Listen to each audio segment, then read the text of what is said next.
Abel Damina versus Pastor Selman Joshua. Why is Daddy Freeze even supporting Abel Damina? People might want to ask. Because you see this thing concerning tithes, if I tell you, even me myself, I am sometimes confused.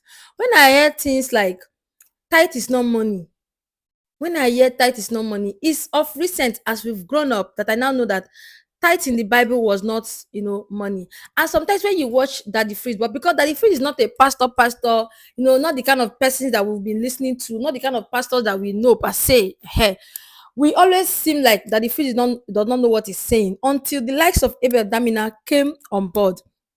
Now, Daddy Freeze has said this thing once, in fact, so many times that tithes, the way the Bible describes tithes is that bring your produce into the house of God, meaning that if you are selling fish, if you are selling bread, at the end of the month, bring that produce, that's what you sell, bring it to the house of God so that everybody will sit down and eat together, meaning that you will be a partaker of your tithe, meaning that you eat your tithe too. You get the point? Meaning that the people in the Bible usually bring their tithe to the house of God. They will sit down and they will eat their tithe with others. Meaning that if you are selling fish, the person that will bring fish will come, the person that is selling rice will come, the person that will be selling biscuits will bring their own, and everybody will be eating in the house of God. But these days, ordinary rice, the house of God cannot share. They will come, shout, talk, pray with kabash. You even be hungry. Some pastors will not even close church. And when they finally close church, nothing like thanks for coming food. Everybody will go home hungry. But before, what tithe meant was that everybody should bring their produce into the house of God. So if you are selling jollof rice, you bring jollof rice. So everybody will share and eat on Sundays. Meaning that on Sundays, so many food will be there. Not only the pastor collecting, the tithes. You get the point. But these days, people have turned that tithe into something else. So it's no longer like before anymore. Like it's no longer like the way the Bible, taught tithes. Now, Dr. Abel Damina coming into the picture, sometimes people might see him like a troublemaker. That why are you attacking your fellow pastors? I personally, I don't agree with the fact that he's doing it so direct. Okay, I don't like the fact that he's doing it so direct.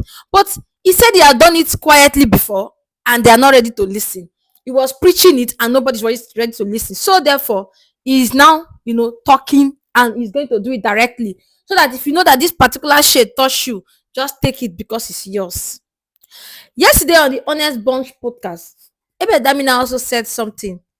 He said that, you see, these pastors, that sometimes they can do something, connive with the devil, to do something in the house of God and term it a miracle. That is, they can do something, connive with the devil, and create a miracle looking like they are dealing with the devil. And the children of God will sit down there and believe that some of the miracles that people are performing are not real miracles. Now, this is not for him to say that he doesn't believe in miracles. According to him, he believes in miracle.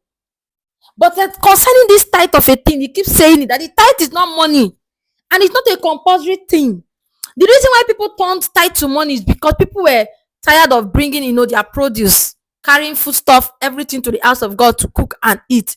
So sometimes when they sell their produce, you're a fisherman, you get your fish, you sell it, you bring the money to the house of God. So now pastors are standing on it. And that the faith is saying now that him, he knows very well that he knows the scriptures. He is somebody that he knows the Greek. He has read the Bible in Greek and all that. He know how to translate the Bible. And if you watch that Freeze, you know that he can translate this Bible perfectly. Same thing, Pastor Abel Damina said that before you become a real man of God, you should be able to translate the Bible, in at least Greek and other, the original way the Bible was written. You should be able to translate it that way. If not, you will not get the Bible correctly. And he made an example of saying that it rained cats and dog. You know that normally if people say it rained cats and dog, meaning that the rain is heavy. But do you know that after maybe 20 years, children of those days, now maybe they might not know what it means by it rained cats and dog. They might be thinking that somebody wrote a book writing it rained cats and dog. That child, if you don't explain what cats and dog is to the child might think that cats and dogs were falling from the sky.